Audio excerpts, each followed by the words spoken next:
சகரியா தீர்க்கதரிசன புஸ்தகம் 10வது அதிகாரம், பேஜ் நம்பர் 1100. சகரியா 10வது அதிகாரம், அதனுடைய 10வது வசனம். நான் அவர்களை எகிப்து தேசத்திலிருந்து திரும்பி வரப்பண்ணி அசீரியாவிலிருந்து கூட்டிக் கொண்டு அவர்களை கீலேயாத் தேசத்துக்கும் லீபனோனுக்கும் வர பண்ணுவேன். கைகளை உயர்த்தி ஹல்லேலூயா. அடுத்து சொல்லப்பட்டிருக்கிறது, அவர்களுக்கு இடம் போதாமல் இருக்கும். ஆமென். அதுக்கு முந்தின வசனங்கள்ல நீங்க படிச்சீங்கன்னா தெரியும். 8வது வசனத்தை நீங்க பார்த்தீங்கன்னா, நான் அவர்களை பார்த்து பயில் போட்டு அவர்களை கூட்டிக் கொள்ளுவேன், அவர்களை மீட்டு கொண்டேன், அவர்கள் பெருகி இருந்தது போலவே பெருகி போவார்கள். அப்ப மீட்கப்பட்டவர்களுடைய நன்மையை, சுக வாழ்வை விரும்புகிற தேவன். கைகளை உயர்த்தி ஆமென் சொல்லுங்க பார்க்கலாம். இன்று பேசும்படி நேற்று ஆவியானவர் இந்த வார்த்தையை நினைவிலே கொண்டு வந்தார். இந்த வார்த்தையை தீர்க்க தரிசனமாய் தந்தார். எனவேதான் இந்த நாளிலே பேசும்படி கர்த்தருக்கு மாத்திரம் மகிமை உண்டாவதாக. ஆமென். கீலேயாத்துக்கும் லீபனோனுக்கும் நான் அவர்களை வர பண்ணுவேன். நமக்கு நன்றாய் தெரியும், எகிப்திலிருந்து மீட்கப்பட்ட ஜனங்களை கர்த்தர் வனாந்திர வழியாய் நடத்தினது நமக்கு தெரியும். வனாந்திரத்தில் கொண்டு போய் விட்டார் என்று பைபிள்ல இல்ல, வனாந்திர வழியாய் நடத்தினார். எகிப்திலிருந்து நம்மை தேவன் கொண்டு வந்தது வனாந்திரத்தில் அழிவதற்கு அல்ல. இந்த வனாந்திரத்தை ஒரு தேவ பிள்ளை எப்படி பார்க்கணும் அப்படின்னா, எனக்கான சுதந்திரத்தை நான் அடைவதற்காக தேவன் எனக்கு நியமித்த பாதை. எல்லாரும் சொல்லுங்க பார்க்கலாம், எனக்கான சுதந்திரத்தை நான் அடைவதற்காக தேவன் எனக்கு நியமித்த பாதை தான் வனாந்திரம். ஆமே. இந்த நீங்க கவனிச்சீங்கன்னா தெரியும், சில புண்ணிய ஸ்தலங்களுக்கெல்லாம் பக்தர்கள் போவாங்க. சில குறிப்பிட்ட இடத்துக்கு போறதுக்கு சரியான பாதை இருக்காது, ரொம்ப கரடு முரடா இருக்கும். ஆனா அவங்க அந்த இடத்தை போய் அடைஞ்சு அவங்க கொஞ்சம் வழிபடணும் என்பதற்காக அந்த கரடு முரடான அந்த கல்லும் முள்ளும் நிறைந்த அந்த பாதையை அவங்க பொறுப்பெடுக்க மாட்டாங்க. அவங்க அவ்வளவு, ஏன்னா அவங்க அவங்க அவங்க மைண்ட் எதுல தான் இருக்குது அப்படின்னா, அந்த புண்ணிய ஸ்தலத்தை போய், அதுவும் ரொம்ப நேரம் அவங்க நிற்கிறதுக்கு பெர்மிஷன் கிடையாது, ஒரு ஃபியூ செகண்ட்ஸ் நிற்பாங்க. அதில் பார்த்தீங்கன்னா இப்போ இந்த கேரளாவில் அந்த சபரிமலைன்னு ஒன்று இருக்கு பாருங்க, அங்கே பக்தர்கள்லாம் போவாங்க. நிறைய பேர் காலில் செருப்பு கூட போட மாட்டாங்க. அது குறிப்பிட்ட அந்த ஏரியாலெல்லாம் போகும்போது இப்போ எப்படின்னு தெரில, அந்த டைம்லாம் அவங்க சொல்லுவாங்க அது ரொம்ப கடினமாக இருக்கும், ஆனாலும் போவாங்க. அவங்க தெய்வத்தினுடைய நாமத்தை சொல்லி சொல்லி போவாங்க. அந்த குறிப்பிட்ட அந்த மலைக்கு அதில் 18 படி நினைக்கிறேன். அந்த 18 படி அப்படி அப்படி அந்த படியை பார்த்தா அது நமக்கு எப்படி படி போட்டு இருந்தாலும் லிஃப்டில் தான் வரும். ஆனால் அங்கே லிஃப்ட் கிடையாது. அந்த 18 படி அவங்க கஷ்டப்பட்டு ஏறி நின்று அப்படி பார்க்கறதுக்கு மட்டும்தான் அவங்களுக்கு டைம் இருக்கும். அடுத்து நீங்கள் பார்த்தீங்கன்னா அடுத்த ஆள் அங்கே செக்யூரிட்டிஸ் நிற்பாங்க. அப்போ அவங்க அந்த பாதையை அவங்க பொருட்படுத்த மாட்டாங்க. அவங்க அந்த இடத்துல போய் நான் நின்றணும். ஆமே, தேவ பிள்ளைகளை நிறைய விஷயம் இப்படி பார்த்து நம்ம கற்றுக்கொள்ள வேண்டியது இருக்கிறது. ஒரு தேவ பிள்ளை புரிந்து கொள்ள வேண்டும், என்னை கர்த்தர் பயில் காட்டி அழைக்கிறார்னா என் மேல அவர் எவ்வளவு பாசம் வச்சிருக்கிறார். ஆமே, ஓசியால இருக்கு நயங்காட்டி. ஆமே, நயங்காட்டி. மனுஷன் நயங்காட்டுறது ஏமாத்துறதுக்கு, கர்த்தர் நயங்காட்டுறது நம்மை மாற்றுறதுக்கு. ஆமேன்னு சொல்லுங்க பார்க்கலாம். அதே நேரத்தில் என்ன வனாந்திரத்தில் கொண்டு வந்துட்டார்? என்ன வனாந்திரத்தில் இல்லை, கர்த்தர் கொண்டு வந்தது கீலேயாத்தையும் லீபனோனையும் உனக்கு கொடுப்பதற்காக. அப்ப மீட்கப்பட்டவர்களுக்கு கீலேயாத் லீபனோன் டோர்ஸ் ஓப்பனா இருக்கு. ஆனா அதுல டிராவல் பண்ண கர்த்தர் நியமித்த ஒரு பாதை இருக்கிறது, அதுதான் வனாந்திரம். அந்த வனாந்திர வழியாய் நடக்கும்போது சிவந்த சமுத்திரம் இருக்கிறது, யோர்தான் இருக்கிறது, எரிகோ இருக்கிறது, இப்படி நிறைய இருக்கிறது. நீங்க பைபிள்ல படிச்சீங்கன்னா தெரியும். இது எல்லாத்தையும் யாரு ஹேண்டில் பண்றா அப்படின்னு பார்த்தா அவர் தான் ஹேண்டில் பண்றார். அந்த வனாந்திரத்தில் அவரும் இருக்கிறார். ஆமா, அவர் தான் ஹேண்டில் சொல்ற. நீ அதை பத்தி வரி பண்ற, ஹல்லேலூயா.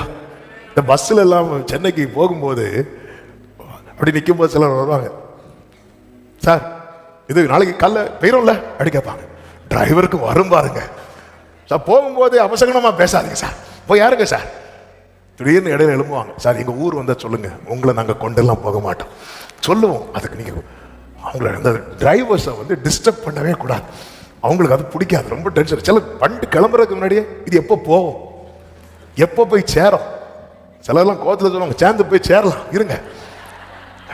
நீங்க ஏன் ஒரி பண்றீங்க? நீங்க ஸ்லீப்பர் பஸ்ல இருக்கிறீங்க, உங்களுக்கு பில்லோ கொடுத்துருக்காங்க, பெட்ஷீட் கொடுத்துருக்காங்க, இடையில ஸ்நாக்ஸ் வர சில பஸ்ல கொடுக்குறாங்க, சாப்பிட்டுட்டு தூங்குங்க.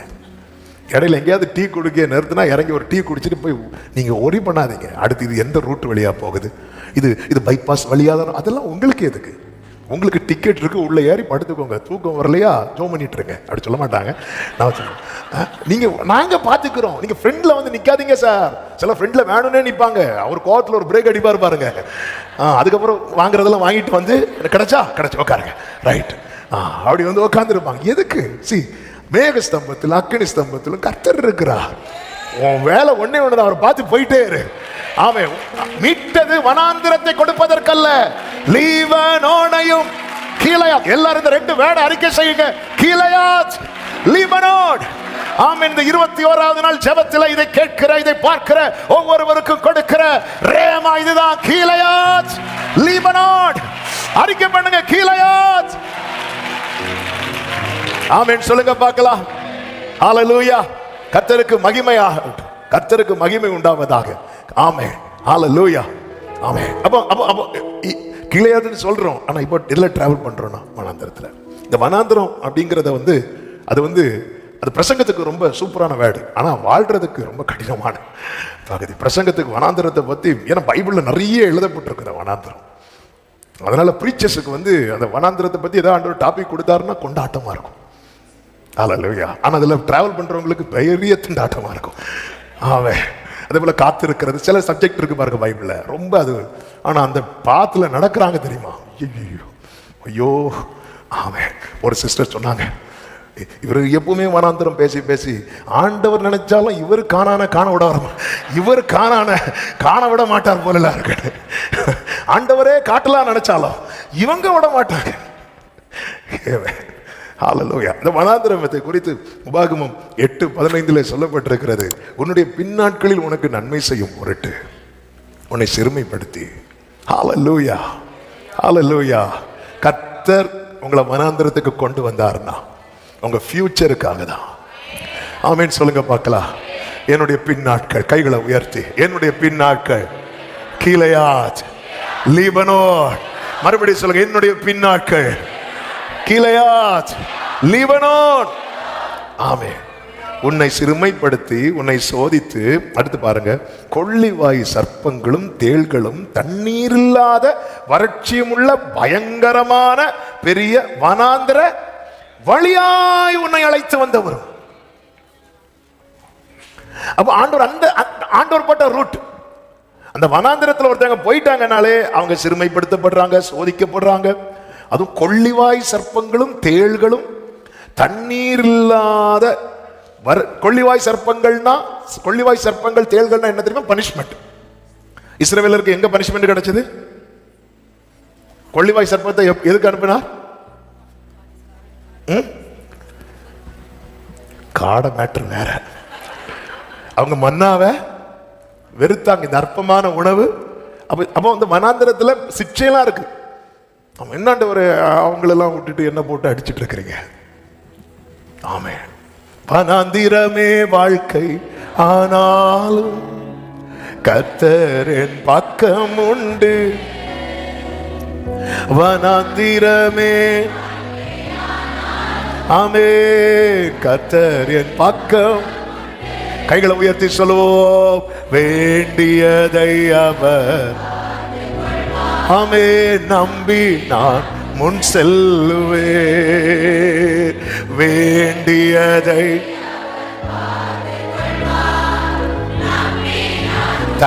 வனாந்திரனாலே வறட்சி. ஆண்டவர் இந்த பாதையில் நடத்தும் போது சிட்சிக்கிறார். உடைத்தீர் ஒருவா சிட்சித்து. தகப்பன் சிட்சியாத புத்திரன் உண்டோ? நயங்காட்டி அழைச்சிட்டு வந்தது அடிக்கிறதுக்கு ஆண்டவரே.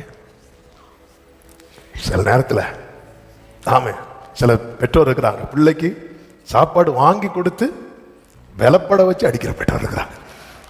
காலையில் ஏதாவது சாப்பிட்டியா? இல்லை, சாப்பிட்டுட்டு வா. ஏன்னா அடுத்து 2. ஆனா அடிச்சுட்டு திருப்பியும் போய் வாங்கி கொடுப்பாங்க. இந்த வனாந்திரம் நீ கொஞ்சம் திரும்பினாலே சிக்ஷை. ஆண்டவர், நான் அப்படி என்ன ஆண்டவரே பெருசா பண்ணிட்டேன், என்ன ஆண்டவரே பெருசா பண்ணிட்டேன், அவங்களுக்கு சேர் கொடுக்கல, இதெல்லாம் தப்பா ஆண்டவரே, நான் என்ன ஆண்டவரே பெருசா பண்ணிட்டேன், நான் என்ன ஆண்டவரே பெருசா பண்ணிட்டேன், என்ன ஆண்டவர் அவங்க இருக்கும்போது சேர் லைட்டா எடுத்தேன், இதெல்லாம் தப்பா ஆண்டவரே. நம்ம சின்ன சின்ன விஷயம் நமக்கு வந்து இதுக்கெல்லாம் போய் ஆண்டவர், இதுக்கெல்லாம் சிலர் அப்படிதான் கேட்பாங்க, எனக்கு என்னன்னு தெரியல, இந்த இந்த இந்த பிரச்சனை மாற மாட்டேங்குது, ஒருவேளை நான் இப்படி பண்ணதுனாலயா இருக்குமோ, அப்படி ஒரு உணர்வு வரதே நல்ல சைன். ஆனா அப்படி உணர்வே வராம இருக்கிறாங்க தெரியுமா? ஆமென். அதுதான் ரொம்ப மோசமான சைன்.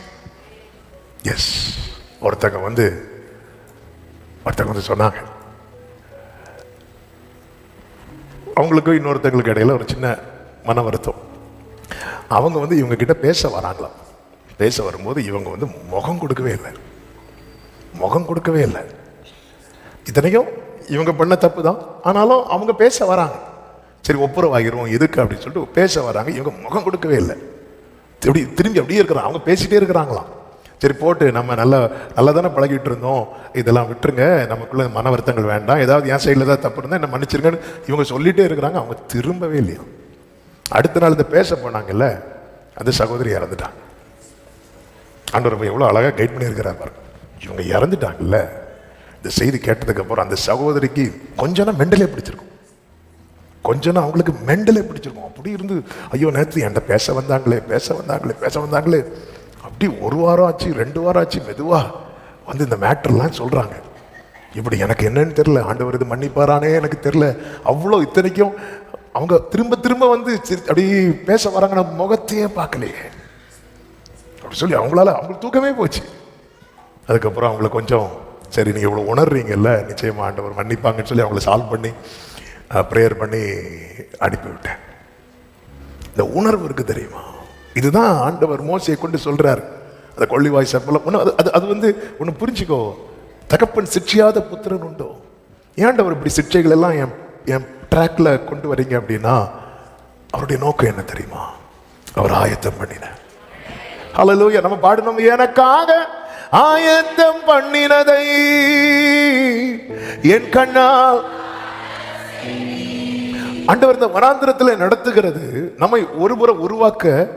இன்னொரு முக்கியமான காரியத்தை நீங்க பார்த்தீங்கன்னா, ஒன்று உபாகமம் 29:5 சொல்லப்பட்டிருக்கிறது, கர்த்தராகிய நான் உங்கள் தேவன் என்று நீங்கள் அறிந்து கொள்ளும்படி நான் 40 வருஷம் உங்களை வனாந்திரத்தில் நடத்தினேன். நல்ல கவனிங்க. மோசே ஒரே பர்வதத்தில் கர்த்தர் தம்மை வெளிப்படுத்தி மோசே எங்க போறார் அப்படின்னா எகிப்துக்கு போறார். எகிப்துக்கு போகும்போது மோசே ஆண்டவர்கிட்ட கேட்பார், ஆண்டவரே உம்முடைய நாமம் என்னன்னு கேட்பாங்க. அப்ப நாம என்னன்னு கேட்டா, நான் என்ன ஆண்டவரை சொல்லணும் அப்படி சொல்லும் போது கர்த்தர் சொல்லுவார், நான் இருக்கிறவராகவே இருக்கிறேன்னு சொல்லு. மோசைக்கு புரியலைன்னா ஜனங்களுக்கும் புரியாது. அதனால கர்த்தர் என்ன சொல்லுவார் அப்படின்னா, நான் ஆபிரகாமின் தேவனும் ஈசாக்கின் தேவனும் யாக்கோபின் தேவனும் ஆகிய கர்த்தர் அப்படின்னு சொல்லு. மோசே போய் அப்படியே சொல்லுவார். இப்ப ஜனங்கள் எகிப்திலிருந்து வரும்போது அவங்க மைண்ட்ல எது மட்டும்தான் ரெஜிஸ்டர் ஆயிருக்கு தெரியுமா? நம் தேவன் யார் தெரியுமா? ஒன்று யெகோவா தேவன், அது இன்னும் சொல்லணும்னா அவர் யாருடைய தேவன்? நம் முற்பிதாக்களின் தேவன். இதுதான் அவங்க மைண்ட்ல ரொம்ப ஆழமா இவருடைய நாமமாய் பதிந்திருக்கிறது. ஆண்டவர் வந்து இவங்களை வனாந்திரத்துல கொண்டு வரது எதுக்கு அப்படின்னா, அவர் ஆபிரகாமுக்கு மட்டும் தேவன் அல்லப்பா, அவர் ஈசாக்குக்கு மட்டும் தேவன் அல்லப்பா, அவர் யாக்கோவுக்கு மட்டும் தேவன் அல்ல, மீட்கப்பட்ட ஒவ்வொருவனுக்கும், மீட்கப்பட்ட ஒவ்வொருத்தங்களுக்கும் அவர் தான் தேவன். என்னை ஆண்டவர் இப்படி நடத்துறீங்க, நீ அறிந்து கொள்ளணும் நான் உன் தேவன் என்பதை. நீ அறிந்து கொள்ளணும் நான் உன் தேவன் என்பதை நீ அறிந்து கொள்ளணும். ஆமென். ஆபிரகாம் அறிந்து கொள்ள, ஆபிரகாமுக்கு ஆண்டவர் அதாவது ஆபிரகாம் இதுவரை கண்டிராத, நான் உனக்கு காண்பிக்க போகிற தேசத்துக்கு போ என்று அறியாத வழியிலே நடத்தினார். ஈசாக்கு அறிந்து கொள்ள, ஈசாக்கு அந்த மோரியா மலை சோதனையின் பாதையிலே நடத்தினார். யாக்கோபு அறிந்து கொள்ள, யாக்கோபை பூச்சியாக்கி நடத்தினார். அதன் பிறகுதான் கூட்டமாக்கினார். ஆமே, ஆபிரகாமையும் நான் இப்படிதான் நடத்தி இருக்கிறேன். ஆபிரகாமின் வாழ்க்கையில வனாந்திரம் என்னன்னு கேட்டா 25 வருஷம் காத்திருத்தல். ஈசாக்கின் வாழ்க்கையில வனாந்திரம் என்னன்னு கேட்டா கத்திமுனை. யாக்கோபு வாழ்க்கையில வனாந்திரம் என்னன்னு கேட்டா எல்லாமே இழந்து போகிற நிலை. ஆமேன். இப்படி ஒவ்வொருடைய வாழ்க்கையிலும் ஏன் இதை அனுமதித்தேன் தெரியுமா? அவர்கள் அறிந்து கொள்ளணும், அவர் யாருடையோ தேவன் அல்ல. ஆமேன், என்னுடைய தேவன். எத்தனை பேர் சொல்லுவீங்க அவர் என்னுடைய தேவன்? ஆமேன். கைகளை உயர்த்தி சொல்லுவோமா? யாக்கோபின் தேவன், ஆமேன், எனக்கென்றும் துணை. ஹல்லேலூயா. என்னாலும் ஆமென். யாக்கோபின் தேவன் எனக்கென்றும் துணையவரே, என்னாலும் நடத்துவார். சொல்லுங்க, ஏதுமில்லை, ஏதுமில்லை. க்ளோரி துணையாளர் என்னை விட்டு விலகவில்லை.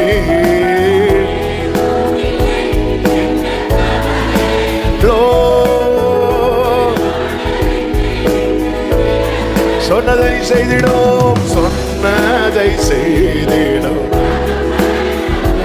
சொல்லுங்க, கைகளை உயர்த்தி நம்புவே, நம்புவே. ஆமே,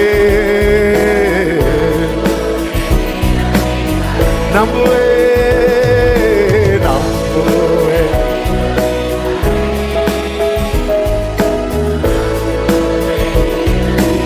கர்த்தராகிய நான் உங்கள் தேவன் என்று நீங்கள் அறிந்து கொள்ளும்படிக்கு இந்த 40 வருஷம் உங்களை நடத்தினேன். அப்ப ஜனங்கள் கர்த்தர் தங்களுடைய தேவன் என்று அறிந்து கொள்வதற்கு எத்தனை வருஷம் ஆச்சு? ஆமே, ஏன்டவர் டிலே ஆகுதுன்னா நீ இன்னும் சரியா அறியல. இந்த ஃபாஸ்டிங் பிரேயர் 21வது நாள்ல ஆண்டவர் சொல்ல விரும்புகிற காரியம் இதுதான். நான் உன் தேவன் என்பதை நீ அறிய வேண்டிய பிரகாரம் அறிவாயானால் உன் வனாந்திரத்துக்கு முற்றுப்புள்ளி வர போகிறது. உன் வனாந்திரத்துக்கு முற்றுப்புள்ளி வைக்கப்பட போகிறது. கர்த்தர் யாருங்கிற சரி, அவர் என் தேவன், அவர் என் தேவன். ஏங்க, நாளைக்கு பிள்ளைக்கு ஃபீஸ் கட்டணும்.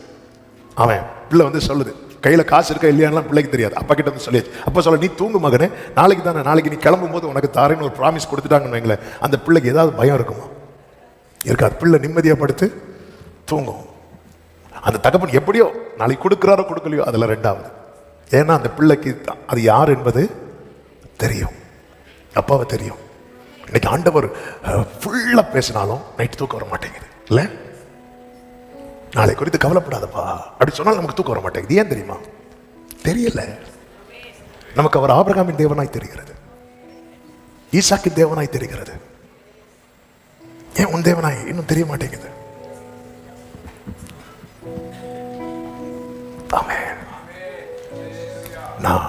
நான் ஜெயம் ஆகஸ்ட் பிரேயர் அட்டன் பண்ணேன், வாக்குத்தத்தம் ஆகஸ்ட் பிரேயர் அட்டன் பண்ணேன், அற்புதம் ஆகஸ்ட் பிரேயர் பண்ணேன், எல்லா ஆகஸ்ட் பிரேயர் அட்டன் பண்ணேன். இன்னும் கர்த்தர் யாருன்னு எனக்கு தெரியல. கர்த்தர் யாருன்னு தெரியுது, அவர் யெகோவா தேவன் தெரியுது, எல் ஷடாய் தெரியுது.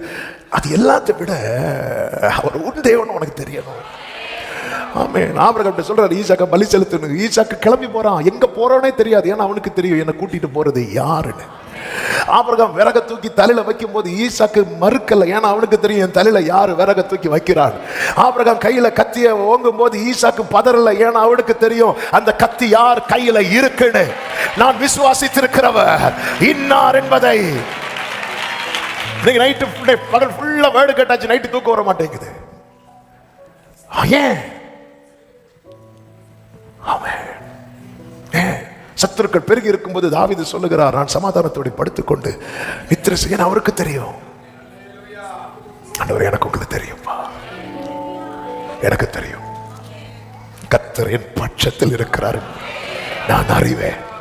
எனக்கு ஒண்ணு தெரியும், எனக்கு அனுகூலம் பண்ணுகிறவர்கள் என்னை சுத்தி இருந்தாலும், என் சத்துருக்கள் தேனீக்களை போல என்னை வளைந்து கொண்டாலும் எனக்கு ஒண்ணு தெரியும், கர்த்தர் என் பட்சத்தில் இருக்கிறார்.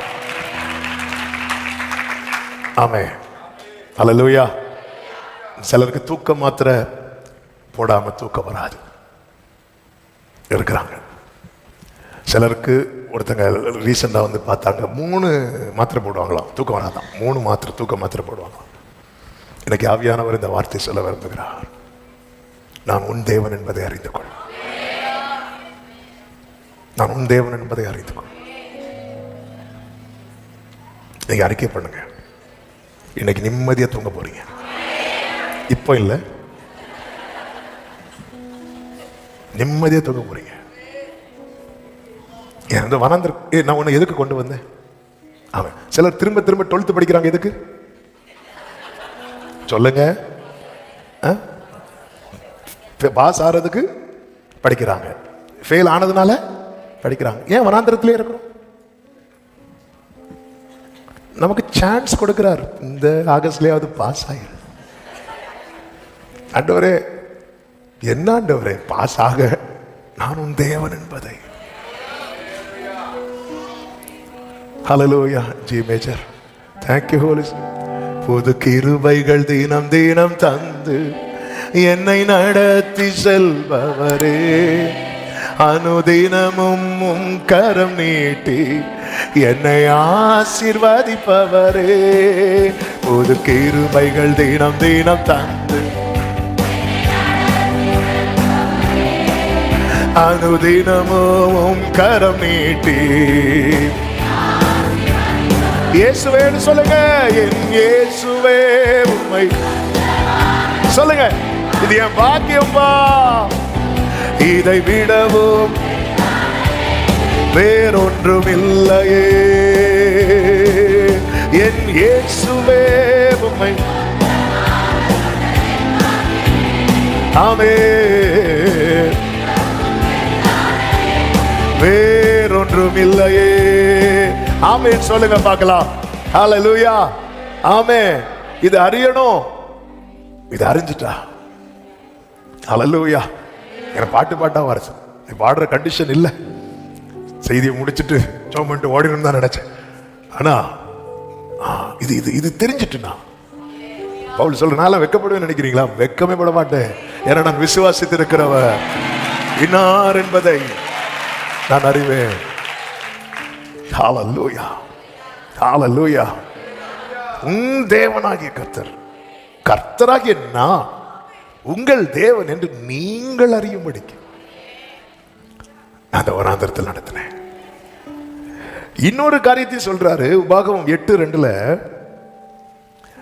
உன் இருதயத்தில் உள்ளதை நீ அறியும்படிக்கும் உன்னை இந்த 40 வருஷம் அளவும் வனாந்தரத்தில் நடத்தி வந்த எல்லா வழியையும். 2 காரியம் நான் இதை அடிக்கடி செய்தியில சொல்லி இருக்கிறேன். இந்த பைபிளை வந்து ஆண்டவர் கொடுத்ததே மெயினா 2 காரியத்துக்கு. ஒன்று அவர் யார் என்பதை அறியணும். இன்னொன்று நான் யாருன்னு தெரியணும். நான் யாருன்னு எனக்கு தெரிஞ்சாதான் நான் இன்னும் எவ்வளவு சுத்திகரிக்கப்படணும், நான் இன்னும் எவ்வளவு உருவாக்கப்படணும், நான் எந்த ஸ்டேட்ல இருக்கிறேன், எந்த நிலையில் இல்லை எனக்கு. ஆமா, யாக்கோபு வந்து நான் சம்பாதித்தேன் மாமனாட்ட சண்டை போட்டே இருக்கிறார். இப்ப புறப்பட்டு வரும்போது ஏசா 400 பேரோடு வரும்போது தான் யாக்கோபுக்கு தெரியுது, ஆண்டவரே நீங்க தந்தாதான் உண்டுப்பா.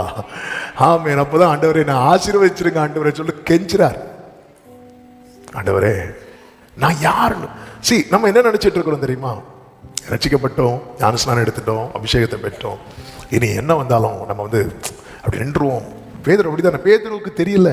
பேதுரு நினைச்சார் நான் நின்றுவேன். ஒரு சின்ன வனாந்திரம், அவ்வளவுதான், மறுதளிச்சுட்டு போயிட்டார். அப்பதான் பேதுருக்கு தெரியுது நிக்க முடியல. அது வரைக்கும் நான் சொல்லிட்டு இருந்தார். இயேசு கிறிஸ்து உயிர் தெழுந்த பிறகு பேதுரு வந்து கூப்பிட்டு கேட்கிறார், நீ என்னிடத்தில் இவங்க எல்லாரும் விட அன்பு கூறுகிறாயா? ஆண்டவர் கேள்வியிலே ஒரு குத்து இருக்கும். ஏன்னா பேதுரு அப்படிதான் சொல்றார், இவங்க எல்லாரும் போனாலும் நான் போக மாட்டேன். ஆண்டவர் கேட்கிறார், இவங்க எல்லாரும் விட நீ அன்பு கூறுகிறாயா? பழைய பேதுருவா இருந்தா என்ன ஆண்டவர் டவுட், உங்களுக்கே அதிர்ச்சியா இருக்கும், அப்படி நான் உங்களை நேசிக்கிறேன் அப்படின்னு தான் சொல்லிடுவார். ஆனா பேதுரு இப்ப சொல்றாரு, நீர் அறிஞர், நான் அது வரைக்கும் நானாரு, இந்த வனாந்திரத்துக்குள்ள போனது நீங்க உங்களுக்கு தெரியும். நான் நேசிக்கிறேன், ஆனா என் நேசம் எவ்வளவுன்னு உங்களுக்கு தெரியும். உலர்ந்த எலும்புகள் நிறைந்த பள்ளத்தாக்குல எசேக்கியேலை கொண்டு வந்து நிறுத்தி இது உயிரடையுமா உங்களுக்கு தான் தெரியும். நான் நான் இவ்வளவுதான் அப்படிங்கிறத எனக்கு உணர்த்துறதுக்காக சில தனிமை அளவு பண்ணுவார், சில வனாந்திரத்தை அளவு பண்ணுவார், சில பலவீனத்தை அளவு பண்ணுவார், சில ஜெபத்தை கொஞ்சம் பதில பிடிச்சு வச்சிருப்பார். ஆமென். நான் இவ்வளவுதான் அப்படிங்கிறத எனக்கு உணர்த்துறதுக்கு. அப்படி தெரியும் போதுதான் எனக்கு ஒருத்தரை சார்ந்திருக்க வேண்டிய நிர்பந்தத்துக்குள்ள நான் தள்ளப்படுகிறேன். ஏசாயா யாருங்கிறத உணர்த்துறார். ஐயோ நான் அசுத்த உதடுகள் உள்ளவன், அந்த உணர்வு வந்ததும் அப்படியே நிக்கிறான். என்ன ஏதாவது பண்ணுங்க ஆண்டவரே. இளையகுமாரன் யாருங்கிறத உணர்த்துறதுக்காக தகப்பன் என்றே ஆகல அவன் லைஃப்ல. அவன் உணர்வு இல்லாம இருக்கும் போதே பஞ்சகாலம் வந்ததும் ஆகாரத்தை இங்க இருந்து கொரியர்ல அனுப்புறாருன்னு வைங்களேன், அவன் உணர்வா நினைக்கிறீங்க? இல்ல, அவன் யாருன்னு உணரணும். என் ஆண்டவர் அனுமதிக்கிற கானான் எனக்கு எவ்வளவு ஆசீர்வாதமோ அதை விட பெரிய ஆசீர்வாதம் என் தேவன் என் வாழ்க்கையில் அனுமதிக்கிற வனாந்திரம். ஏன்னா வனாந்திரத்துல போக கானான்ல வச்சு தகுதிப்படுத்த மாட்டார். ஆனா கானானுக்கு போக அங்க போயிட்டாலே செட்டில்டு. பரலோகத்துல போனதுக்கு அப்புறம் அதுக்கப்புறம் நம்மளை பிடிச்சி கீழெல்லாம் தள்ள மாட்டார். ஏன்னா அங்க கண்ணீர் இல்லை, கவலையில, மரணம் இல்லை. உள்ள என்ட்ரு ஆயிட்டோன்னு வைங்களேன், என்ட்ரு ஆயிட்டாலே சேஃப் ஆயிட்டோன்னு அர்த்தம். அதுக்கப்புறம் தலைகளை நின்னால் தலைகளெல்லாம் நிற்க முடியாது. இல்லை நான் என்ன சொல்றேன்னா, அதுக்கப்புறம் அங்கே போயிட்டு ஐயோ அங்கே போயிட்டு திடீர்னு ஆண்டவருக்கு என்ன பிடிக்காம வெளியே தள்ளிடுறோம், அந்த பயமே அங்கே அது பயமே கிடையாது. அதுக்கப்புறம் நீடித்த நாட்களாய் திருப்தியாக்கி என் ரட்சிப்பை அவனுக்கு காண்பிப்பேன், அவரு கூட இருப்போம். அப்ப அங்க போறது வர்றது, அப்ப இந்த பாதைங்கிறது ரொம்ப ரொம்ப முக்கியமானது. கர்த்தர் நடத்துகிறார். நான் இப்போ செய்திக்குள்ள வர விரும்புகிறேன். அப்போ ஒரு தேவ பிள்ளை இதை மனசுல பதிய வைக்கணும். இந்த வழியா என்னை நடத்தி, இந்த வழியா, இந்த வனாந்தர வழியாய் உங்களை நடத்தி கொண்டு வந்த என்று வேதத்திலே சொல்லப்பட்டிருக்கிறது. வனாந்தர வழியாய். அப்ப தேவன் எந்த பாதை நமக்கு தெரியும். இது நம்ம என்னதான் சொன்னாலும் கர்த்தர் இதுல காம்ப்ரமைஸே ஆக மாட்டார். கொஞ்சம் சுத்தினாலும் பரவாயில்ல, கால் வலிச்சாலும் பரவாயில்ல, அவன் செருப்புக்கு நான் கேரண்டி கொடுக்குறேன்னு தான் சொல்லுவாரே தவிர, ஆமென் உனக்கு பாதையை நான் சுருக்கிறேன்னு சொல்லவே மாட்டார். ஆமென், ஹல்லேலூயா. ஆமென். ஆண்டவரே காலெல்லாம் வீங்குதே, இல்லை வீங்காது, நான் பார்த்து நான் வேணும் உன் காலை அமுக்கி விடுறேன். ஆனா இந்த பாதையில நீ நடந்தாதான் நீ யாருன்னு உனக்கு தெரியும், நான் யாருன்னு உனக்கு தெரியும். ஆமென். கர்த்தர் கீலேயாத்துக்கும் லீபனோனுக்கும் ஆண்டவர் இந்த வார்த்தையை தான் நேற்று எனக்கு ரேமாவாக கொடுத்தார். எனவே நான் இது ஆவிக்குரிய கண்ணோட்டத்தோடு இந்த 2 வார்த்தையின் அர்த்தத்தை சொல்லிவிட்டு நான் தொடர்ந்து கர்த்தருடைய வார்த்தையை கேட்க சொல்லும்படி வரும். இந்த கீலேயாத்தினாலே நமக்கு உடனே ஞாபகத்துக்கு வருகிற ஒரு வார்த்தை உண்டு. கீலேயாத்துல பிசின் தைலம். எரேமியா 8:22 ஆண்டவர் எரேமியாவை கொண்டு கேட்கிறார், கீலேயாத்தில் பிசின் தைலம் இல்லையோ, ரண வைத்தியனும் அங்கே. அப்ப கீலேயாத்துல என்ன இருக்கிறது? பிசின் தைலம் இருக்கிறது. இந்த பிசின் தைலத்துடைய விசேஷம் என்ன அப்படின்னா, எப்பேற்பட்ட வியாதியை குணமாக்குற அந்த பவர் அந்த தைலத்துக்கு இருக்கு. எனவே தான் நீங்க இது ரொம்ப காஸ்ட்லி, இது ரொம்ப காஸ்ட்லி. எனவே தான் நீங்க கவனிச்சிங்கன்னா தெரியும், யோசேப் இஸ்மவேலர்கிட்ட விற்பாங்கல்ல, இந்த இஸ்மவேலர் எங்க போயிட்டு வருவாங்க தெரியுமா? கீலேயாத்துல போய், ஆதியாகமம் 37:25 இருக்கு, கீலேயாத்துல போய் பிசின் தைலத்தை வாங்கிட்டு வருவாங்க. அந்த வசனத்தை வாசிங்க. 25 எஸ் 37:25 இருந்து வருகிற இஸ்மவேலருடைய கூட்டத்தை கண்டார்கள். அவர்கள் எகிப்துக்கு கொண்டு போகும்படி கந்த வர்க்கங்களையும் பிசின் தைலத்தையும் வெள்ளை போலத்தையும் கீலேயாத்திலிருந்து வராங்க.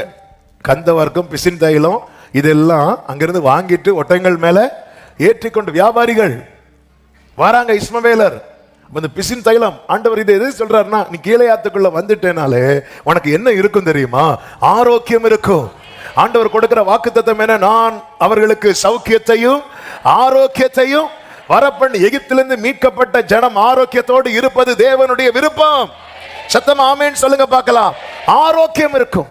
அது மட்டுமல்ல, நியாயாதிபதிகள் 7:3 சொல்லப்பட்டிருக்கிறது, ஆண்டவர் கிதியோன்ட்ட சொல்வார், பயமும் திகிலும் உள்ளவன் எவனோ அவன் கீலேயாத் மலைகளில் இருந்து விரைவாய் ஓடி போக கடவன் என்று சொல்வார். அதன் பிறகு ஒரு 10,000 பேர் அங்க மீதி இருக்கிறதை பார்க்க முடியும். இது எதை காண்பிக்கிறது தெரியுமா?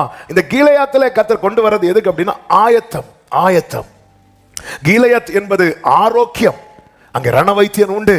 கர்த்தர் இஸ்ரவேலரை கொண்டு வரும்போது ஆண்டவர் சொல்ற, நானே உன் பரிகாரியாகிய கர்த்தர், எகிப்தியருக்கு வரப்பண்ணின வியாதி ஒன்றையும் நான் வரப்பண்ண. கீலேயாத் மதில்ல இருந்து கீலேயாத்துக்குள்ள என்றானதும் கர்த்தர் எதை துரத்துறார் அப்படின்னா, பயத்தையும் திகிலையும். அங்கே 30,000 பேரை கொண்டு வந்துட்டு சொல்ற, பயமும் திகிலும் உள்ளவன் ஓடி போக கடவன். அப்ப உள்ள என்றானதும் அங்கிருந்து எது ஓடுது தெரியுமா? சொல்லுங்க. பயமும் திகிலும். பயப்படுத்துவார் இல்லாமல் சுகமாய் தங்குற வாழ்க்கை தாங்க உண்மையிலே ஆசீர்வாதமான வாழ்க்கை. மீட்கப்பட்டவர்களுக்கு கர்த்தர் கொடுக்கிற பிராமிஸ் கிளையாத். கர்த்தர் கொடுக்கிற பிராமிஸ் அது. இன்னைக்கு பயத்தோடு திகிலோடு இருக்கிறோம். வனாந்திரத்தில் பயத்தோடு திகிலோடு இருக்கிறோம். எப்படா கொள்ளிவாய் சர்ப்பம் வரும்னு தெரியாது, எப்போ தேள்கள் வரும்னு தெரியாது. ஆமே, ஆண்டவர் அந்த இடத்துல கொண்டு வந்ததும் எது போயிட்டுனா பயமும் போயிட்டு திகிலும் போயிட்டு. ஆமே, தேவ பிள்ளைகளை, இரத்தத்தால மீட்கப்பட்ட தேவ பிள்ளையே, இது தேவன் உனக்கு கொடுக்கிற பிராமிஸ். கீழையாத்துக்கு வர பண்ணுவார், கீழையாத்துக்கு கொண்டு வருவார். கர்த்தருக்கு மகிமை உண்டாவதாக. ஆண்டு நான் வர பண்ணுவேன் அப்படிங்கிறார். நம்ம இந்த பாதையை பார்த்து தான் சோத்து போறோம். இந்த டோரை கர்த்தர் நமக்காக ஓபன் பண்ணி வைத்திருக்கிறார். இதுல நீ பயணிக்க ஆரம்பிச்சிட்டேன்னா கொஞ்சம் யோசித்து பாருங்க. ஆமே, சரீரம் முழுவதும் வியாதி, மனது முழுவதும் காயம். இது இல்லாத ஒரு லைஃபை யோசிக்க முடியுதா? வாழ்க்கை ஃபுல்லா பயம் பயம். பயந்து போன் ஆஃப் பண்ணி வைக்கிறோம், பயந்து வீடை போட்டுறோம், பயந்து வீடை ஷிஃப்ட் பண்றோம், பயந்து ஊரை விட்டு ஊர் மாறி இருக்கிறோம். இந்த கீழையாத்துல கொண்டு வந்து பயத்தின் தீலையின் எப்படி இருக்குங்க? பயம் இல்லாத ஒரு வாழ்க்கை, பயம் இல்லாத. ஆமென் ஆமென் ஆமென். உலகத்துல உபத்திரவங்கள் உண்டுங்க, ஆனாலும் பயம் இல்லாம, பயம் இல்லாம இன்னைக்கு சாப்பிட முடியல, பயம், தூங்க முடியல, எல்லாமே பயம். ஏன்னா நம்ம இன்னும் இந்த வனாந்திரத்துல தான் நிக்கிறோமே தவிர கீழையாத்துக்குள்ள என்றாகல. ஆண்டவர் இந்த வார்த்தையை தீர்க்கணும். எத்தனை பேர் எடுக்கிறீங்கன்னா எனக்கு தெரியாது, ஆனால் ஆமென் ஆமென், இந்த வார்த்தை கர்த்தர் என்னோடு தான் பேசுகிறார். இந்த வனாந்திரத்துக்கு முற்றுப்புள்ளி வைத்து என்னை இந்த கீழையாத்துக்கு வர பண்ண போகிறார். ஆமென், கீழையாத்துக்கு வர பண்ண போகிறார். எனக்கு ஆரோக்கியத்தை வர பண்ண போகிறார். என் பயத்தையும் என் திகிலையும் தேவன் தூரப்படுத்துகிறார். இந்த டோர் ஓபன் ஆச்சுன்னா, ஓ, கர்த்தர் என்னை என்னுடைய எல்லா பயத்துக்கும் பயப்படுத்துவார் இல்லாமல். அப்படி ஒரு வசனம் இருக்குல்ல, பயப்படுத்துவார் இல்லாமல். எந்த வசனம் ரெஃபரன்ஸ் எடுக்கல, நீங்க நாளைக்கு வரை தேடுவீங்கன்னா விட்டுருங்க. பயப்படுத்துவார் இல்லாமல் சுகமாய். கர்த்தருக்கு மகிமை உண்டாவதாக. வாசிங்க மீகா 4:4. அவனவன் தன் தன் திராட்சை செடியின் நிழலிலும் தன் தன் அத்திமரத்தின் நிழலிலும் பயப்படுத்துவார் இல்லாமல் உட்காருவான். இது யாரு சொன்னா தெரியுமா? சேனைகளுடைய கர்த்தரே வா இதை சொல்லிட்டு. இன்னைக்கு இது ரெண்டு தானங்க நம்ம லைஃப்ல வந்து, ஒண்ணு பலவீனம், இன்னொன்று பயம். இந்த கீழையாத்துக்குள்ள கர்த்தர் உங்களை வர பண்ணிட்டார்னா இதுல இருந்து விடுதலை, இதுல இருந்து விடுதலை. ஆமே, அப்ப ஒரு தேவ பிள்ளை ஃபோக்கஸ் எதுல இருக்கணும்னா கீழையாத். என்ன நான் அதுக்குள்ள போயிட்டேனா நான் ரிலீஃப் ஆயிருவேன். என் குடும்பம் அதுக்குள்ள என்டர் ஆயிட்டுனா ஜீசஸ் ஜீசஸ் ஜீசஸ் கீழையாத்தின் டோர். ஆமே, மீட்கப்பட்ட சபையே, மீட்கப்பட்ட ஜனமே, கீழையாத்தின் டோர் கர்த்தர் உனக்காக ஓபன் பண்ணுகிறார். ஆமென் சொல்லுங்க பார்க்கலாம். கீழையாத்தினுடைய ராலா மாகா ராமா அந்த இடத்துல, அந்த பர்வதத்துல இருந்து பயத்தையும் திகிலையும் அப்படி துரத்த வச்சிருவார். துரத்த நீ போ. கொஞ்சம் யோசித்து பாருங்க, 30,000 பேர் இருக்கிறாங்க. கீழையாத்துல கிதியோன்ட்ட சொல்றாரு, பயமும் திகிலும் உள்ளவனா ஓடி போக சொல்லுன்னு. ஒருத்தன் சொல்லி 20,000 ஓடுதுன்னா, அந்த 20,000 பார்க்கல, மொத்த பயமும் மொத்த திகிலும் என்ன செய்து தெரியுமா? ஓடி போகுது. இப்போ நம்ம சொல்ல பார்க்கிறோம், நான் பயப்பட மாட்டேன், நான் பயப்பட மாட்டேன், டேய் எம்மோ அப்படிங்கிறோம்.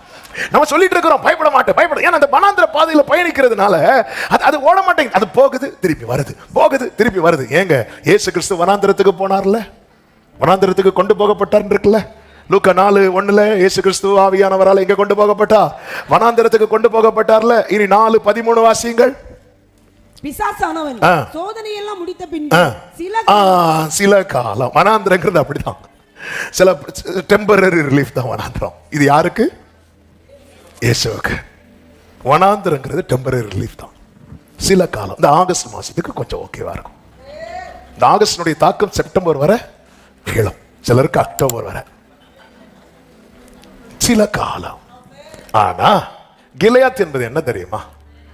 கிளையாத்துக்குள்ள என்றாகிறதுக்கு முன்னாடி அவர் அவ்வளவு அடிபட்டார், அவ்வளவு காயப்பட்டார். அது நடுவில் ஒரு சம்பவம் நடக்கிறது. இனி இந்த சோதனைக்காரன் அவரிடத்தில் வர முடியாதபடிக்கு அவன் தலையை நல்ல கரங்களை தட்டி, இனி இந்த சோதனைக்காரன் அவரிடத்தில் வர முடியாதபடிக்கு, இனி இயேசுவினிடத்தில் இந்த சோதனைக்காரனுக்கு வர முடியாது. அவர் வெற்றி சிறந்தார். ஜெயிக்கணும். அவர் ட்ராக் மாறல. இடையில அழுதார், இந்த பாத்திரம் என்னை விட்டு நீங்க கூடுமானால் நீங்க செய்யும். இல்ல இதை நீக்கிட்டா சோதனைக்காரன் வந்து நிப்பா. இத சுமந்தா சோதனைக்காரன் இனி வரமாட்டான். இன்றைக்கு நீங்கள் காண்கிற எகிப்தியரை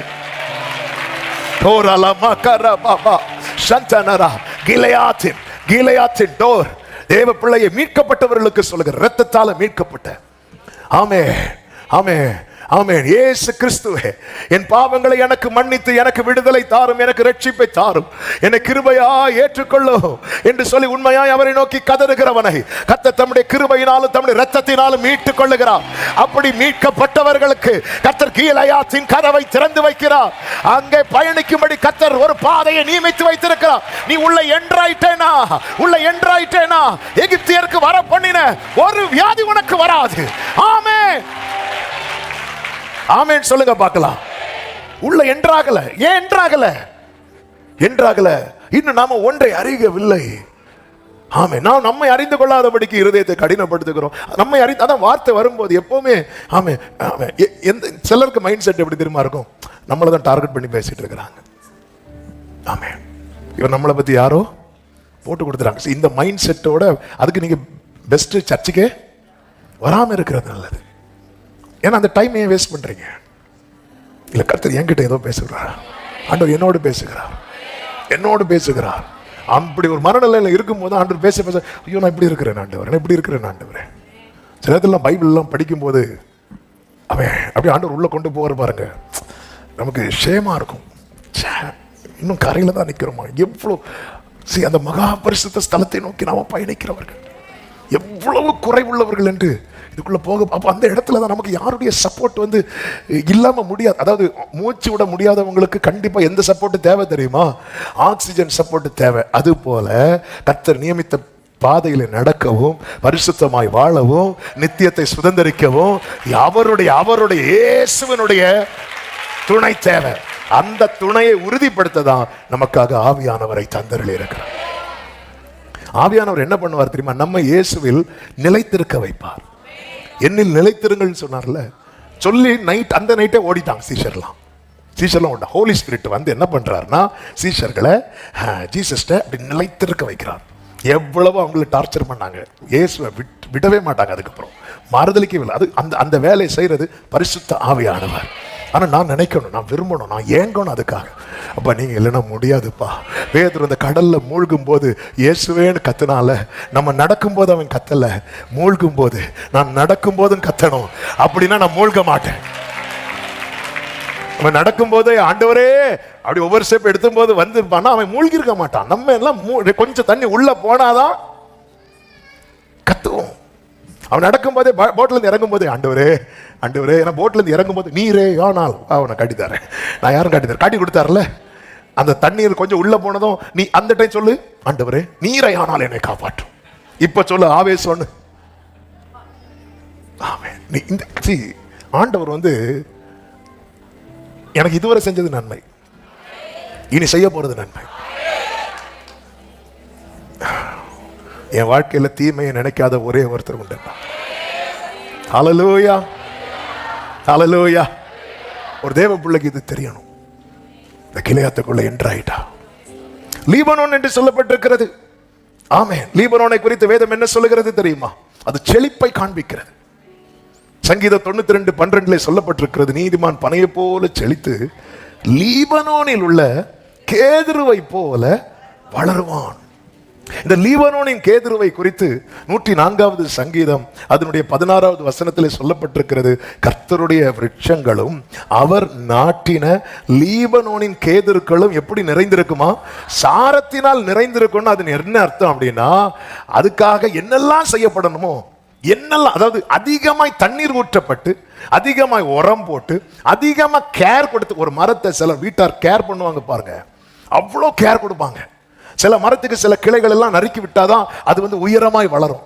கேர் பண்ணாத மரங்கள் இருக்கிறது, அது அதுக்கு பேர் தான் கேதுரு மரமா இருக்கும், ஆனா அது ஒரு யூஸுக்கும் ஆகாது. ஆனா இதுக்கு அவர் கொடுக்கிற கேர் அது அதிகமாய், ஆண்டவர் சொல்லுவார்ல, கர்த்தராகிய நான் அதை காப்பாற்றி அடிக்கடி அதற்கு நீர் பாய்ச்சி ஒருவரும் அதை சேதப்படுத்தாதபடிக்கு இதுதான் சாரத்தினால் நிறைந்திருக்கிறது.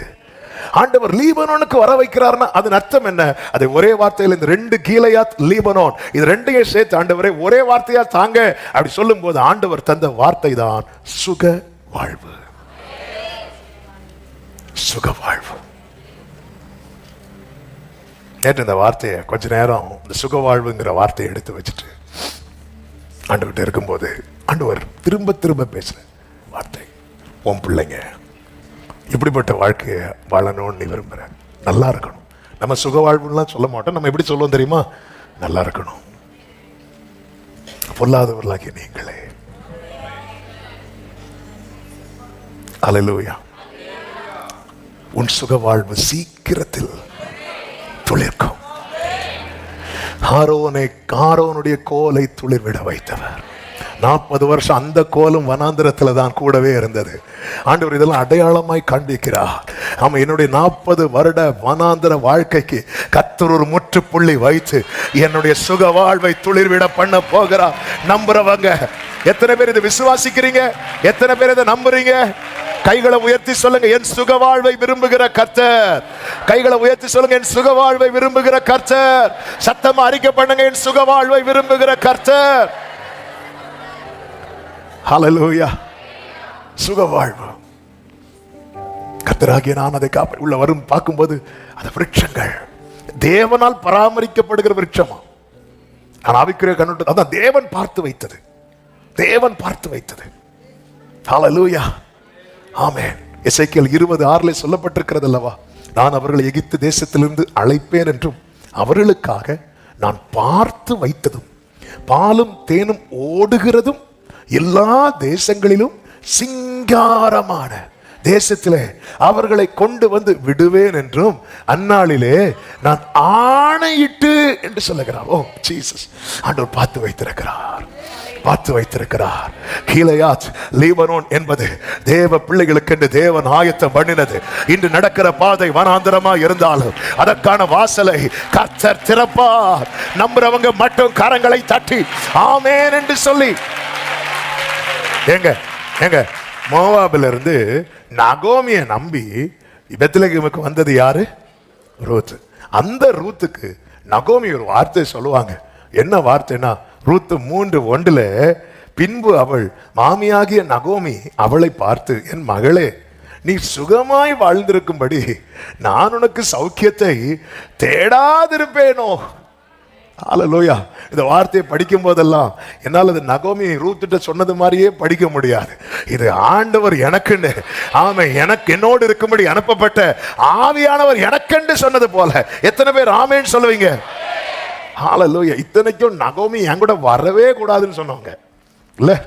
நீ வந்துடாத, போயிரு பாரு, ஓர்பால பாரு, ரொம்ப நல்ல பிள்ளை, அவ சொன்னதுன்னு கேட்கிறா, நீயும் ஒரு கிஸ் பண்ணிட்டு ஓடிப்போ. நான் போக மாட்டேன் அப்படி விடாம பற்றி கொண்ட ஆமென் மோசே இஸ்ரவேல் ஜனங்களுக்கு சொல்றார் வனாந்திரத்தில் நடக்கும்போது. உபாகமம் 1வது அதிகாரம் அதனுடைய 30-31 வசனங்களிலே, உங்கள் முன் செல்லும் உங்கள் தேவனாகிய கர்த்தர் தாமே எகிப்தில் உங்களோடு இருந்து உங்கள் கண்களுக்கு முன்பாக செய்ததெல்லாவற்றை போலவும் வனாந்திரத்தில் செய்து வந்தது போலவும் உங்களுக்காக யுத்தம் பண்ணுவார். ஒரு மனிதன் தன் பிள்ளையை சுமந்து கொண்டு போவது போல நீங்கள் இவ்விடத்திற்கு வருகிற வரைக்கும். என்ன வார்த்தை! இவ்விடத்திற்கு வருகிற வரைக்கும் உங்கள் தேவனாகிய கர்த்தர் உங்களை சுமந்து கொண்டு வந்ததை கண்டீர்களே. அடுத்த வார்த்தை, உங்கள் தேவனாகிய கர்த்தர் நீங்கள் பாளையம் இறங்கத்தக்க இடத்தை பார்க்கவும் நீங்கள் போக வேண்டிய வழியை காட்டவும் இரவில் அக்கினியிலும் பகலில் மேகத்திலும் உங்களுக்கு முன் சென்றாரே. அப்ப நீ எங்க போய் தங்கணும், அந்த இடத்தை பார்க்கணும். அவர் முன்னாடி போய் பார்த்து வச்சு, அதனாலதான் சொல்றார், நான் அவனுக்கு முன்பாக போய் கோணலானதை செவ்வையாக்குவேன். நீ என்ன பண்ணணும்னா அவரை நம்பணும். இங்க என்ன வேதனையோடு சொல்றாருன்னா, இப்படி இருந்தும் இந்த காரியத்தில் நீங்கள் அவரை விசுவாசியாம போனீர்களே. நீங்க விசுவாசிக்கவே. இதுதான் ஆண்டவருக்கு வந்து ரொம்ப வலி. அவங்க என்ன நம்ப மாட்டேங்கிறாங்க. நம்ம மனிதர்களை நம்புறோமே, நம் பெற்றோரை நம்புறோம், நம் சகோதரர்களை நம்புறோம், எல்லாரையும் நம்புறோம். ஆனா ஏன் ஆண்டவர் அந்த அளவுக்கு கூட நம்ப மாட்டேங்கிறோம்? நாம் சும்மா சேர்க்கப்பட்டவர்கள் அல்ல, மீட்கப்பட்டவர்கள். மீட்கப்பட்ட ஒவ்வொருவருக்கு பின்னாக ஒரு பெரிய கிரயம் கொடுக்கப்பட்டிருக்கிறது.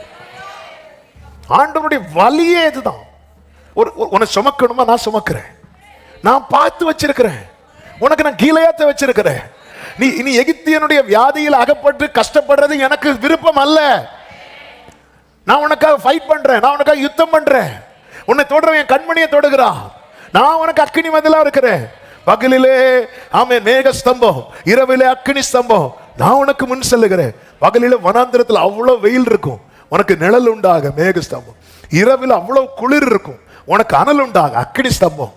நான் இப்படி கொண்டு வந்து இப்படி நடி பிரத்யட்சமா பாக்குற இந்த வனாந்திரத்தில் 40 வருஷம் உனக்கு சம்பாத்தியம் இல்ல, உனக்கு சொல்லிக்கொள்ள எதுவும் இல்லை. நீ இன்னும் வீடு கட்டல, உனக்கு தோட்டம் இல்ல, எதுவும் இல்லை. ஆனா உனக்கு ஒரு குறை இல்லாம நான் ஒவ்வொரு நாளும் நடத்தி வந்தோம்.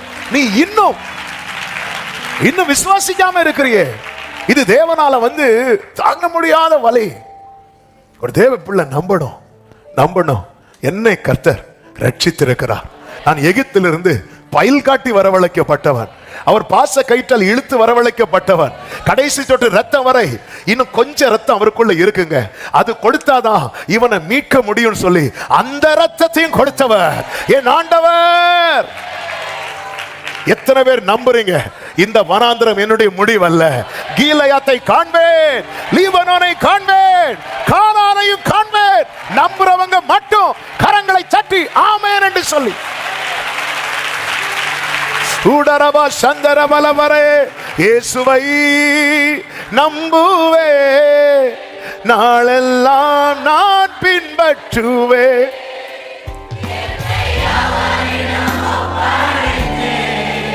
வெட்கப்பட்டு சொல்லுங்க பார்க்கலாம். இயேசுவை நாளெல்லாம் நான் பின்பற்றுவே, என்னை வெட்கப்பட்டு. ஆமே. ஆனால் பல நேரத்தில் யோபு போல நாம் அழுது கொண்டிருக்கிறோம். அது ஒரு நியாயமான அழுகை. ஆனால் இந்த அழுகை அல்ல நம்முடைய வாழ்க்கை, நம்முடைய முடிவு. யோபு 30வது அதிகாரம் அதனுடைய 15வது வசனத்தை வாசியுங்கள். பயங்கரங்கள் என்மேல் திரும்பி வருகிறது.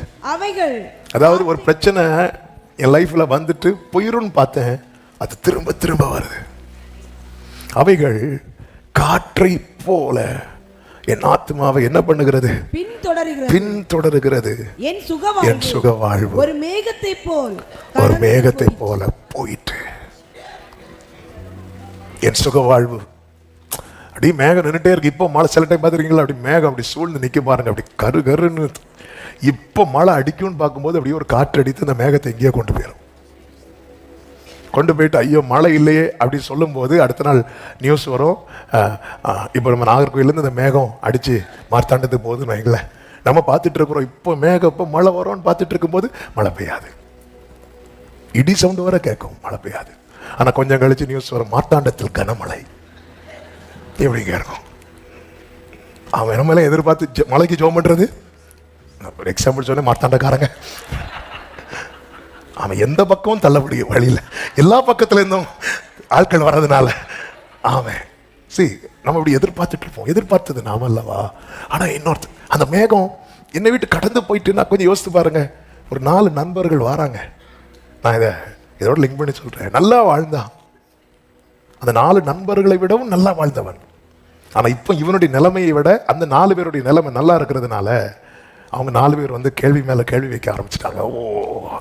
அந்த 4 பேருக்கு முன்னாடி தான் இந்த யோபு சொல்றார், என் சுக வாழ்வு ஒரு மேகத்தை போல போயிட்டு.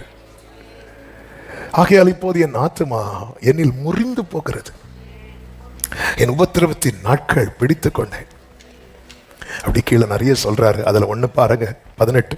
நோயின் உக்கிரத்தினால் என் உடுப்பு வேறுபட்டு போயிட்டு. புரியுதா இந்த வார்த்தை? அந்த சீல் வடிஞ்சு ட்ரெஸ் கலரே சேஞ்ச் ஆயிட்டு. சுகம்லாம் இனி சுகமா? அது ஒரு மேகம் போல. இப்படிப்பட்ட புலம்பலோட வேதனையோடு இருக்கிற உள்ளமே கர்த்தருடைய செயலின் முடிவு இதே யோபு வாழ்க்கையில அவனுடைய முன்னிலைமையை பார்க்கலாம், அவனுடைய பின்னிலைமையை கர்த்தர் ஆசீர்வதித்து, வேதம் சொல்லுகிறது அவன் நெடுநாள் இருந்து பூரண வயதுள்ளவனாய் 4 தலைமுறையாக தன் பிள்ளைகளை அவன் தேவனால இப்படிப்பட்ட நிலைமையில் இருக்கிறவனுக்கும் கீலேயாத்தை கொடுக்க முடியும், லீபனோனை கொடுக்க முடியும். எத்தனை பேர் நம்புறீங்க? எத்தனை பேர் விசுவாசிக்கிறீங்க? விசுவாசிக்கிறவங்க மட்டும் கைகளை உயர்த்தி சொல்லுங்க பார்க்கலாம். கீலேயாத், லீபனோன், கர்த்தர் என்னை வர பண்ணுவார். ஆமென் சொல்லுங்க. சங்கீதம் 92:4 எனவேதான் தாவீது சங்கீதக்காரன் இப்படி பாடுகிறான், கர்த்தாவே உமது செய்கைகளால் என்னை மகிழ்ச்சி ஆக்கினேன். எல்லாரும் இந்த வார்த்தையை அறிக்கை செய்ய பார்க்கலாம். கர்த்தாவே உமது செய்கைகளால், மறுபடியும் சொல்லுங்க பார்க்கலாம். கர்த்தாவே, மறுபடியும் சத்தமா சொல்லுங்க. கர்த்தாவே. ஆமே. கர்த்தர் வரவழைப்பார். ஆனால் நமக்கு முன்னாக இருக்கிற காரியங்களோ ஒரு ஸ்டெப் கூட எடுத்து வைக்க முடியாத சூழ்நிலை. பிராமிஸ், வாக்குத்தத்தம், கீலேயாத், ஆரோக்கியம், பயமில்லாத ஒரு வாழ்க்கை, லீபனோன் நல்ல செழித்தோங்குகிற. ஆமே. ஆனா எனக்கு முன்னாடியோ ஒரு ஸ்டெப் கூட இப்படிதான் இந்த பிராமிஸ் ஆண்டவர் கொடுக்கும் போதே அடுத்த வார்த்தைகளை சகரியாவை கொண்டு என்ன எழுதினார் தெரியுமா? சகரியா 10வது அதிகாரம் அதனுடைய 10-11 சேர்த்து வாசியுங்கள். நான் அவர்களை எகிப்து தேசத்திலிருந்து திரும்பி வர பண்ணி அசீரியாவில் இருந்து கூட்டிக் கொண்டு அவர்களை கீலேயாத் தேசத்துக்கும் லீபனோனுக்கும் வர பண்ணுவேன். அடுத்த வார்த்தை அவர்களுக்கு, அடுத்த வார்த்தை, அடுத்த வசனம், இடுக்கம் என்கிற சமுத்திரத்தை கடக்கையில் அவர் சமுத்திரத்தின் அலைகளை அடிப்பார். அப்பொழுது நதியின் ஆழங்கள் எல்லாம் வற்றி போகும். அசீரியாவின் கர்வம் தாழ்த்தப்படும், எகிப்தின் கொடுங்கோல். சத்தமா ஆமென் சொல்லுங்க பார்க்கலாம். நீ இப்பொழுது நிற்கிறது இடுக்கம் என்கிற சமுத்திரம். உனக்கான வாக்குத்தத்தம் கீலேயாத், உனக்கான வாக்குத்தத்தம் லீபனோன். இடுக்கம் என்கிற சமுத்திரத்தை குறித்து கலங்காதே, அதை அவர் அடிப்பார். ஆமென் சொல்லுங்க பார்க்கலாம். விசுவாசிக்கிறவங்க கொஞ்ச நேரம் அந்நிய பாஷையில, அந்நிய பாஷை. ஓ ஜீசஸ். பிரியமானவர்களே, பிரியமானவர்களே, பிரியமானவர்களே, இஸ்ரவேலர்கள் சிவந்த சமுத்திரத்துக்கு முன்னாடி நிக்கிறது போல இன்னைக்கு நீங்க எதுக்கு முன்னாடி நின்னுட்டு இருக்கிறீங்க? எதுக்கு முன்னாடி நின்னுட்டு இருக்கிறீங்க? ஆமென். ஹல்லேலூயா. ஆக்சுவலா எடுத்த செர்மன்ல இப்பதான் செர்மனுக்குள்ள என்ட்ராகிறேன். ஆனா எக்ஸ்பிளைன் பண்ணல. ஆமென். ஒரு 5 நிமிஷத்துல நான் ஜெபிக்க விரும்புறேன். இதுக்கு முன்னாடி நின்றுட்டு இருக்கிறோம். இதெல்லாம் அடையணும்னா இதை தாண்டணும். கீலேயாத்தை அடையணும்னா யோர்தானை தாண்டணும். யோர்தானை தாண்டணும்னா அதுக்கு முன்னாடி செங்கடல் இருக்கு. ஐயோ, யோர்தானே இனிதான் இருக்கா? ஹல்லேலூயா. யோர்தானே இனிதான் இருக்கு. யோர்தானை கடந்து தான் கீலேயாத்துக்கு போகணும். ஆமென். எதுக்கு முன்னாடி நின்றுட்டு இருக்கிறோம்? இந்த சிவந்த சமுத்திரத்தை கடக்கிறதுக்கான மந்திரம் மோசே உங்ககிட்ட இருக்கா? இல்ல, யாருக்கிட்ட இல்ல. கர்த்தர் பிராமிஸ் பண்ணிருக்கிறார். எஸ், ஒன்னே ஒண்ணு இருக்கு. அந்த கோலை எடுத்து நீட்டு, அந்த கோலை எடுத்து நீட்டு. இந்த சமுத்திரத்தை நீ பிளந்து விடு. இயேசுவின் நாமத்தில் சொல்றேன். வார்த்தையை நம்பி நீங்க நிக்கிறது சிவந்த சமுத்திரமானால் நீங்க அதை கீழே போடாம நீங்க பிடிச்சிட்டு நிப்பீங்கன்னா அந்த இடுக்கம் என்கிற சமுத்திரத்தை கர்த்தர் அடிப்பார். கர்த்தர் அடிப்பார். சமுத்திரத்தை பார்த்ததும் கோலை கீழே போடுறாங்க நிறைய பேர். கோலை கீழே போட்டுறாதீங்க. கோலை கீழே போட்டுறாதீங்க. கோலை கீழே போட்டுறாதீங்க. நீ அந்த கோலை எடுத்து, அவன் என்ன மந்திரம்? கர்த்தருடைய வார்த்தை தான்.